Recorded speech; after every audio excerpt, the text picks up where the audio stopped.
यकीन हो तो कोई रास्ता निकलता है, हवा की ओट भी लेकर चिराग जलता है। नमस्कार, स्वागत है आप सभी का इस खास चर्चा में। आप सोच रहे होंगे शुरुआत शेर के साथ क्यों, तो मैं बता दूं कि इलेक्शन कमीशन ने जब इन पांचों राज्यों के विधानसभा चुनावों की तारीख का ऐलान किया तो मुख्य चुनाव आयुक्त ने यह शेर बोला। मंजूर हाशमी साहब का लिखा हुआ यह शेर है। और जिस तरह से एक चैलेंज है, कोविड के दौरान मामले लगातार बढ़ रहे हैं, इस दरमियान जब इलेक्शन कराना एक चुनौती है, तो ये शेर उन्होंने बोलना उचित समझा होगा। आप सभी का स्वागत करता हूं। मैं हूं अमित शर्मा, मेरे साथ हैं जागरण न्यू मीडिया के एग्जीक्यूटिव एडिटर प्रत्युष रंजन। प्रत्युष जी, आपका बहुत बहुत स्वागत। और जिस चीज का इंतजार था, जिन जिन तारीखों के ऐलान होने का इंतजार था, वो दिन आ गया है। 7 चरणों में यूपी के चुनाव होना तय हुआ है। और साथ ही साथ हम बात करें तो 10 तारीख वो तारीख रहेगी जो आने वाले इन पांचों विधानसभा में हुए मतदान की के बाद क्या मैंडेट रहेगा, किसकी सरकार बनेगी, ताज किसके सर रखा जाएगा, वो तारीख 10 मार्च मुकर्रर की गई है। आपकी जानकारी के लिए बताना चाहूंगा, पंजाब, उत्तराखंड और गोवा में एक चरण में एक ही दिन में मतदान होंगे। मणिपुर में 2 चरण में होंगे और जैसा मैंने पहले बताया, यूपी में 7 चरणों में मतदान होंगे। 18 करोड़ से ज्यादा मतदाता इस चुनाव में हिस्सा लेने जा रहे हैं और 5 राज्यों की 690 विधानसभा क्षेत्रों के लिए पूरे कोविड के प्रोटोकॉल्स की जो पूरी है पालना का अश्योरेंस है, एक वादा है, एक भरोसा जताया है चुनाव आयुक्त ने। एक एक स्टेट की बात पर आते हैं, समझना चाहेंगे कब कहां कैसे कैसे मतदान है, क्या कहा है आज ऐलान के वक्त। हम बात करते हैं प्रत्युष जी से। प्रत्युष जी, सबसे पहले पंजाब की बात करते हैं क्योंकि इन दिनों पंजाब काफी चर्चा में बना हुआ है। पंजाब पर आते हैं। जी अमित, बिल्कुल सही कहा आपने। महासमर की तैयारी हो चुकी है और जैसा इलेक्शन कमीशन ने अपने प्रेस कॉन्फ्रेंस में बताया, सारे डिटेल्स दिए, सारे अलग अलग राज्यों के चुनावों के बारे में, कब कहाँ किस वक्त चुनाव होंगे। और जैसा आपने बताया 10 मार्च को वोटों की गिनती होगी। तो मैं पंजाब की बात से शुरुआत करता हूँ और पंजाब से सबसे पहले आता हूँ कि पंजाब की क्या सिचुएशन रहेगी, कैसे इलेक्शन होंगे, कहाँ कब होंगे और कब इसके रिजल्ट आएंगे। कोरोना काल में कराया जा रहा पंजाब विधानसभा का चुनाव एक ही चरण में संपन्न होगा। चुनाव आयोग ने शनिवार को यानी आज पंजाब चुनाव को लेकर चुनावी तारीखों का ऐलान कर दिया। चुनाव आयोग के मुताबिक 14 फरवरी को पंजाब में एक चरण में सभी 117 सीट पे वोट डाले जाएंगे। 10 मार्च को, जैसा आपने बताया, वोटों की गिनती के बाद राज्य के नतीजे घोषित किए जाएंगे। चुनाव की तारीखों के ऐलान के साथ ही प्रदेश में आचार संहिता भी लागू हो गई है और कोरोना गाइडलाइंस को लेकर भी खास निर्देश दिए गए हैं, जिसके बारे में हम बाद में बात करेंगे। अमित, जैसा आपको बताऊं, मैं पंजाब को मुख्य तौर से माझा, मालवा और द्वाब 3 इलाकों में बांटा जाता है। प्रदेश में सबसे ज्यादा मालवा में 69 विधानसभा की सीट है। कहा जाता है कि जिसने मालवा को जीत लिया, पंजाब में उसकी सरकार बनती है। पंजाब विधानसभा का कार्यकाल 27 मार्च 2022 को खत्म हो रहा है और विधानसभा की 117 सीटों वाली पंजाब में 2017 के विधानसभा चुनाव में कांग्रेस ने 77 सीटें जीतकर 10 साल बाद सत्ता में अपनी वापसी की, जबकि शिरोमणि अकाली दल और बीजेपी का गठबंधन महज 18 सीट पर सिमट गया था। अरविंद केजरीवाल की आम आदमी पार्टी ने 20 सीट जीतकर मुख्य विपक्षी दल की भूमिका निभाई थी। कैप्टन अमरिंदर सिंह मुख्यमंत्री बने, लेकिन विवादों के बाद करीबन 4 साल बाद कांग्रेस ने कैप्टन को हटाकर चरणजीत सिंह चन्नी को सीएम बनाया। अमरिंदर सिंह अलग पार्टी बनाकर चुनाव मैदान में उतरने के लिए बिल्कुल तैयार है, जिसके बाद यहाँ समीकरण काफी बदल गया है। पंजाब में सरकार बनाने के लिए किसी भी दल या गठबंधन को कम से कम 59 सीटों पर जीत हासिल करनी होती है। इस बार किसान आंदोलन भी पंजाब की सत्ता तय करने में अहम भूमिका निभा सकता है। जी अमित, अब इसके बाद हम अगले स्टेट की बात करें। जी, तो हम जैसा प्रत्युष जी, हम अपनी हर सब चर्चा में बात करते रहे हैं, हम जब हफ्ते में लाइव में आते हैं तब भी बात करते रहे हैं कि गोवा और मणिपुर की बात भी हम साथ साथ करते रहेंगे। तो हम लोगों की उत्सुकता उत्तर प्रदेश पे ज्यादा रहती है, उत्तर प्रदेश पे थोड़ा रुक के बात करेंगे। पहले आते हैं, मैं मणिपुर पे आपके पास आना चाहता हूं। मणिपुर में 2 चरणों में चुनाव की घोषणा हुई है, तो मणिपुर की क्या स्थिति रहेगी, कौन कौन सी तारीख है, ये आप हमारे दर्शकों को बताएं। जी अमित, मणिपुर में 60 विधानसभा सीटों के लिए 27 फरवरी को पहले चरण था और 3 मार्च को दूसरे चरण का मतदान होगा। मुख्य निर्वाचन आयुक्त सुशील चंद्रा ने आज ये प्रेस कॉन्फ्रेंस में बताया कि 10 मार्च को 5 राज्यों में मतगणना होगी, जिसमें कोरोना गाइडलाइंस के तहत नियमों का पालन करना भी जरूरी होगा। एक खास बात जो उन्होंने बताई कि परिणामों की घोषणा के बाद जश्न की अनुमति नहीं होगी और मतगणना के बाद किसी तरह के रोड शो की अनुमति भी नहीं होगी। यह मणिपुर में भी लागू हो रहा है। मणिपुर राज्य में इस वक्त भाजपा की सरकार है और ऐसे में भाजपा को सत्ता बचाने की चुनौती, हालांकि साल 2017 के चुनाव में भाजपा को यहाँ सिर्फ 21 सीटें हासिल हुई थी। इसी के चलते 60 सदस्यीय विधानसभा में भाजपा को सरकार बनाने के लिए बहुमत का सहारा लेना पड़ा था दूसरे दलों से।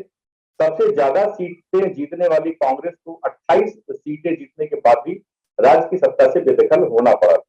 इस बार भाजपा ने अकेले ही बहुमत का आंकड़ा हासिल करने की ठानी हुई है। मणिपुर भाजपा की कमान शारदा देवी के हाथों में है और राज्य में भाजपा का मुख्य मुकाबला कांग्रेस के साथ है।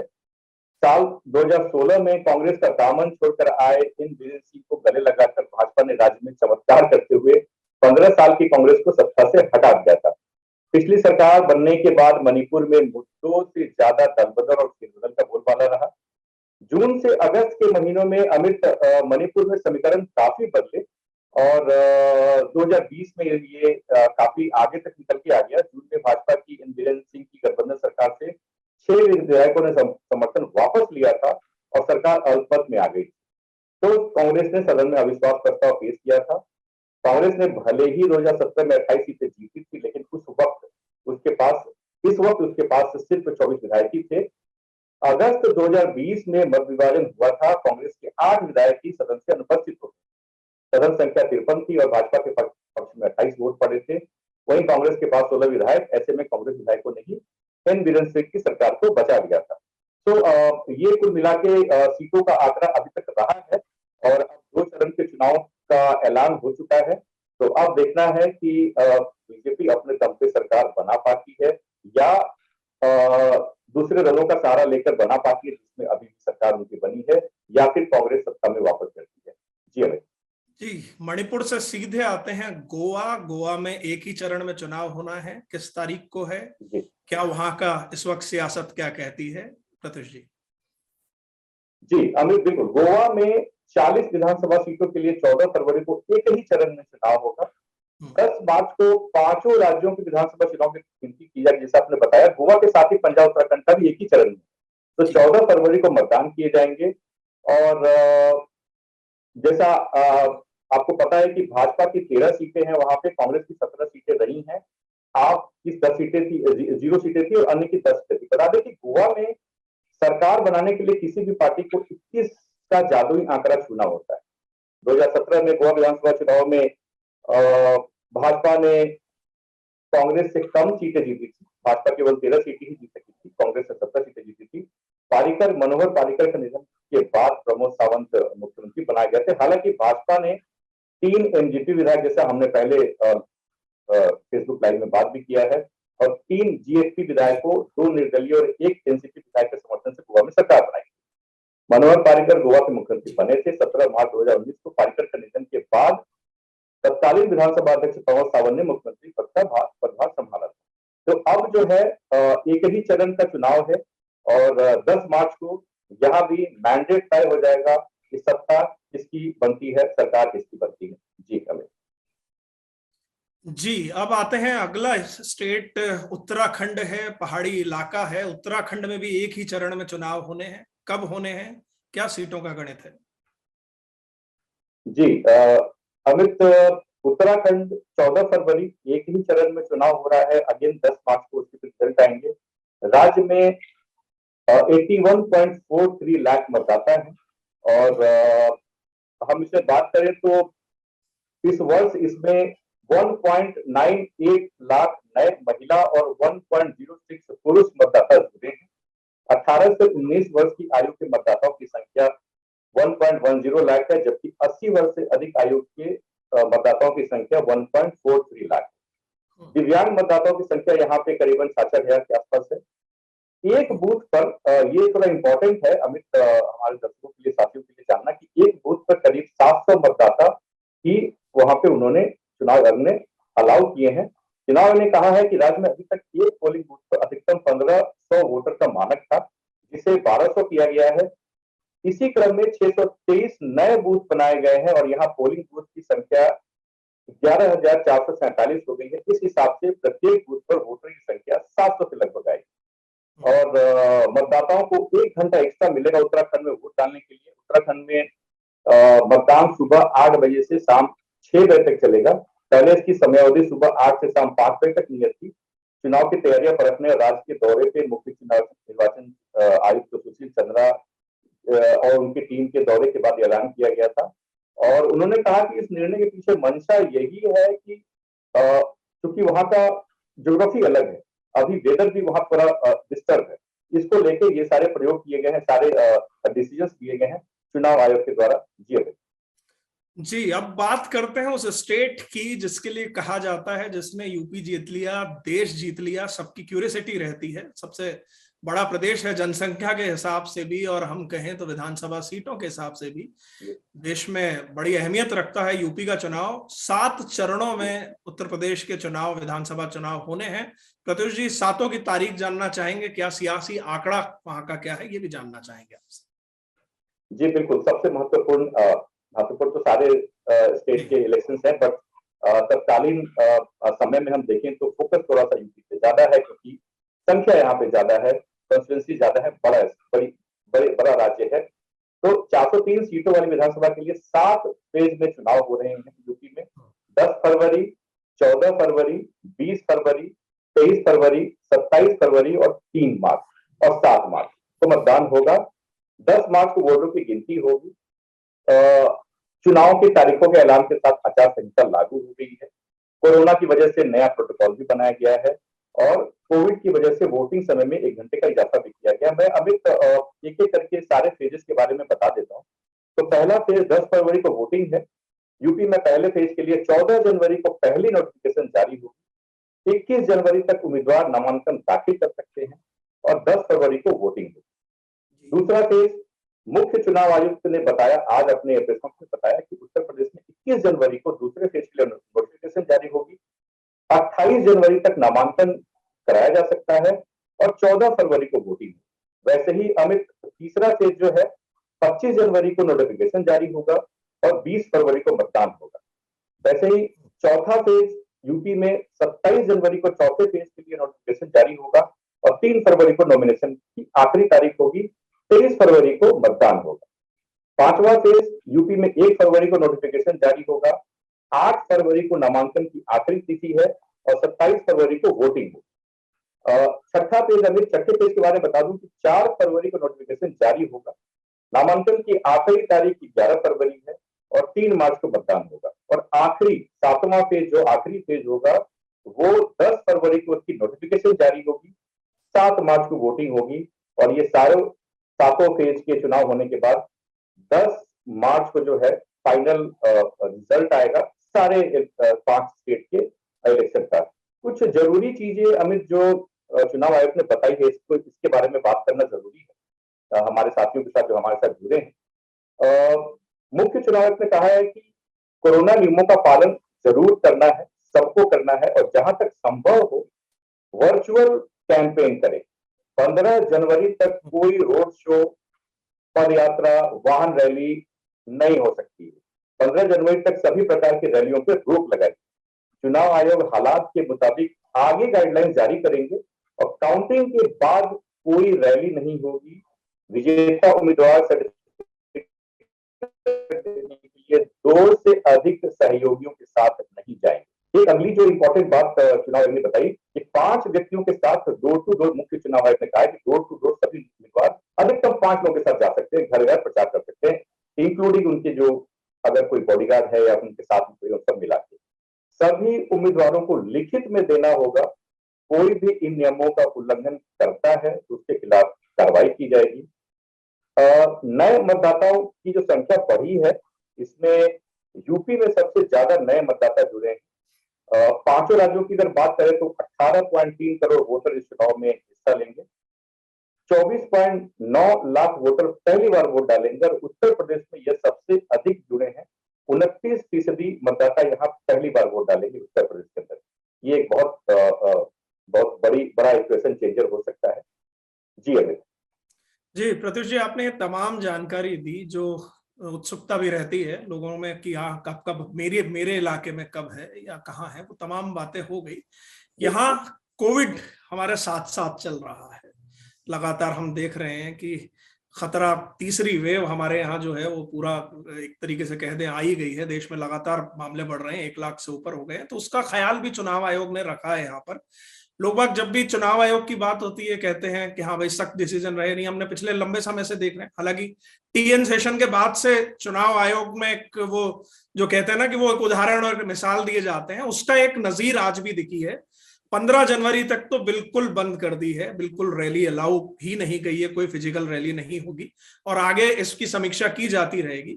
ये एक अच्छा कदम है। इस पे मैं एक बार आपके पास, आपने भी बताया आपकी बातचीत में, लेकिन ये एक अच्छा संदेश है। और जो बार बार बात उठ रही थी कोरोना फैल रहा है, चुनावी रैलियां हो रही हैं, उस वक्त उस पीरियड में ये साथ में ये एक सख्त नियम भी आना ये जरूरी भी था। क्या कहेंगे प्रत्युष? जी बिल्कुल अमित, बिल्कुल आप ठीक बोल रहे हैं। इलेक्शन भी जरूरी है, लोकतंत्र है, लोकतंत्र के मंदिर कहे जाते हैं हमारे विधानसभा लोकसभा जो भी होते हैं, तो उनकी फंक्शनिंग ठीक से चलती रहे। बिल्कुल टाइम से उनका इलेक्शन हो और नए लोकसभा नए विधानसभा का गठन हो जाए 5वें स्टेट में बिल्कुल समय से पहले, ये जरूरी है। लेकिन साथ में अमित जरूरी है ये भी जानना और ये भी समझना कि हमारी और आपकी सबकी जिंदगी भी बहुत महत्वपूर्ण है। कोरोना जिस तरह से फैल रहा है, ओमिक्रॉन के नए वेरिएंट के आने के बाद केसेस लगातार बढ़ते जा रहे हैं और ऐसे बढ़ रहे हैं कि जो सेकेंड वेव में भी शायद लोगों ने कहा, कई सारे रिपोर्ट आ रही है कि उस तरह से नहीं बढ़ रहे थे जितने अभी बढ़ रहे हैं। लेकिन ध्यान ये रखना है कि जहां जिस तरह से जो गाइडलाइंस दिए गए हैं हेल्थ मिनिस्ट्री की तरफ से, लोकल अथॉरिटी की तरफ से, चुनाव आयोग की तरफ से, उसका पालन सभी करें। तो आम लोग तो करे ही करे, साथ में जो कैंपेन कर रहे हैं, जो पॉलिटिकल पार्टीज हैं, जो पॉलिटिकल लीडर्स हैं, जो कैंडिडेट्स बनेंगे अपने अपने क्षेत्र में चुनाव लड़ने के लिए, ये उन सभी को ये जानना और समझना बहुत जरूरी है कि हमारी और आपकी सबकी जिंदगी ज्यादा महत्वपूर्ण है। हम अपने मताधिकार का प्रयोग बिल्कुल करें, ये हम सबका अधिकार है, बट वो अधिकार का प्रयोग करने के साथ साथ हम अपने जीवन के अधिकार का भी पालन करते रहें और उसको समझते रहें कि हमें अपने आप को सबको सेफ रख के चलना है। जी जी बिल्कुल प्रत्युष जी, आपने बिल्कुल सही बात कही। और इस लोकतंत्र के मंदिर में, हम दुनिया का सबसे बड़ा लोकतंत्र हैं, चुनाव आयुक्त ने भी अपील की कि मीडिया की हमें यहाँ जरूरत है कि लोगों को उनके इस अधिकार का बार बार याद दिलाते रहें। तो हम अपील करते हैं आप वोट देने जरूर जाएं। पूरी सरकार, चुनाव आयोग सब व्यवस्था कर रहे हैं कि पूरे सैनिटाइजेशन हर बूथ पर होगी, व्यवस्था होगी, समय बढ़ाया गया है। तो इसलिए मत का प्रयोग जरूर करें, लेकिन मास्क, सैनिटाइजर, जो एक दूरी जो है, एक डिस्टेंसिंग की बात होती है, उस सबको फॉलो करें। और ये सिर्फ मतदान के दिन ही नहीं, रोज करें। आप जब घर से बाहर निकलें तो इस एहतियात को पूरा आप बरतते हुए निकलें। एक बात और चुनाव आयुक्त ने कही थी, वो यहाँ क्योंकि मीडिया से जुड़ी बात है, हम एक जिम्मेदार मीडिया हाउस होने का हम धर्म निभाते आए हैं, आगे भी निभाते रहेंगे। आप दर्शक पाठक हमारे साथ इसीलिए एक बॉन्डिंग रखते हैं। चुनावों के दौरान बहुत सारी ऐसी इंफॉर्मेशन आपके पास सोशल मीडिया पर, आपके पास किसी पड़ोसी के जरिए कहीं आती है। विश्वास तभी करें जब आप ऑथेंटिक सोर्स से जांच लें। बेहतर है खबरें जो ऑथेंटिक सोर्स हैं वहां चेक करें। जागरण आपके लिए हमेशा हाजिर रहता है। अगर आपके पास कोई किसी तरह की कोई इस तरह की खबर आ रही है, आपको उस पर हल्का भी शक हो रहा है, आप, हमारी फैक्ट चेकिंग विंग है विश्वास न्यूज, आप उस पर जाके देख सकते हैं। वहां पर हमारा पूरा आपको कांटेक्ट नंबर मिलेगा। आप जांच भी करा सकते हैं कि ये खबर जो बताई जा रही है सच है कि नहीं है, मिस इन्फॉर्मेशन है कि डिस इन्फॉर्मेशन है। बहुत जरूरी है इसका जिक्र प्रत्युष जी, चुनाव आयुक्त ने भी अपनी उसमें किया कि फेक न्यूज से बचाना मीडिया का धर्म है। चलते चलते इस पे आपसे एक लाइन थोड़ा सा चंद सेकंड के लिए और बात करेंगे। जी, बहुत ही महत्वपूर्ण बात बताई आपने और याद दिलाया आपने अभी की चर्चा में। जैसा चुनाव आयुक्त ने बताया भी, फेक न्यूज पे बिल्कुल भरोसा ना करें। आपके पास जो कुछ भी जानकारी फॉरवर्डेड लिख के आपके सोशल मीडिया प्लेटफॉर्म पे आ रही है, जो आप यूज करते हैं, आप बिल्कुल पहले ही नजर में उस पर भरोसा ना करें। आपको 5 या 10 मिनट का समय लगता है उसको क्रॉस चेक करने में। कोई जल्दीबाजी ना करें। आप अपने ग्रुप में उस जानकारी को आगे तक पहुंचाने की जल्दीबाजी ना करें, पहले बनने की जल्दीबाजी ना करें। आप पहला बने, लेकिन आप पहले फैक्ट चेकर बने और उस जानकारी को पहले फैक्ट चेक करें।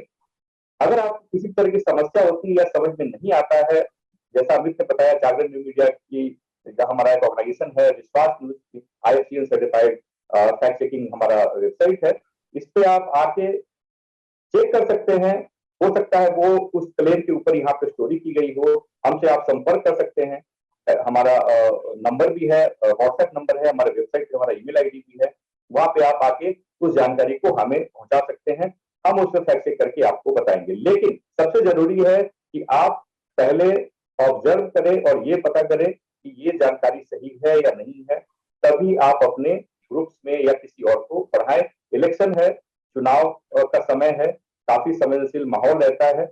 हम सबकी ये जिम्मेदारी है रिस्पॉन्सिबल सिटीजन की तरह बिहेव करें और सिर्फ वेरीफाइड इंफॉर्मेशन को ही आगे तक बढ़ाएं। जी अरे जी, धन्यवाद प्रत्युष जी, आपका बहुत बहुत इस चर्चा में जुड़ने के लिए। जो दर्शक हमारे साथ जो जुड़े हैं उनका भी धन्यवाद। चलते चलते एक बार रैप अप करता हूं, पूरी समरी को फिर से आपके सामने रखता हूं।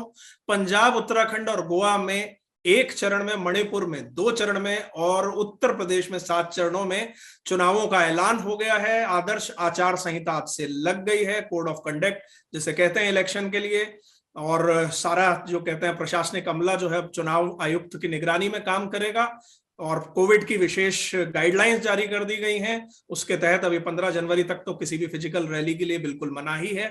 आगे रिव्यू होगा कितना बढ़ाया जाता है। विजय जुलूस के लिए अभी बिल्कुल अलाउ नहीं किया गया है, उस वक्त समीक्षा होगी। बिना परमिशन के कोई विजय जुलूस नहीं निकाला जाएगा। 10 मार्च वो तारीख है जिसका मतदाताओं को भी और पूरे देश को इंतजार रहेगा, जब इन 5 राज्यों के मतदान की क्या रिजल्ट रहा, क्या निष्कर्ष रहा और ताज किसके सर पर, किस पार्टी के सर पर जाएगा। वो तारीख 10 मार्च मुकर्रर की गई है।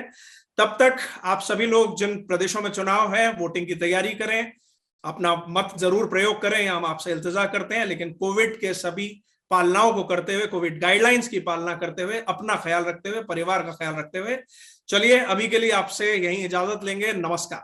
नमस्कार।